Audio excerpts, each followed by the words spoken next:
নভেম্বরের উইন্ডোর পর ১২ রাউন্ডের ম্যাচ শেষে দক্ষিণ আমেরিকা অঞ্চলে বিশ্বকাপ বাছাই পর্বের পয়েন্ট টেবিলে সবার উপরে অবস্থান করছে আর্জেন্টিনা। সবশেষ উইন্ডোতে নিজেদের প্রথম ম্যাচে প্যারাগুয়ের বিপক্ষে ২-১ গোলে পরাজিত হলেও দ্বিতীয় ম্যাচে পেরুকে ১-০ গোলে হারিয়েছে আর্জেন্টিনা, যার মধ্য দিয়ে জয় দিয়ে বছর শেষ করেছে মেসিরা।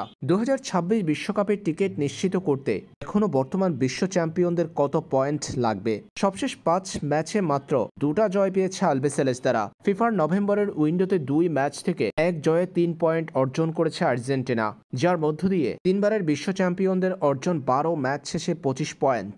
২০২৬ বিশ্বকাপের মূল পর্বে সরাসরি জায়গা করে নিতে হলে আর্জেন্টিনার প্রয়োজন ২৭ পয়েন্ট। হাতে এখনও বাকি আছে ৬টা ম্যাচ। ৬ ম্যাচ থেকে ২ পয়েন্ট পেলে বিশ্বকাপের মূল পর্বে জায়গা করে নিবে আর্জেন্টিনা। ৬ ম্যাচে আর্জেন্টিনার প্রতিপক্ষ Chile, Brazil, Colombia, Peru, Venezuela এবং উরুগুয়ে।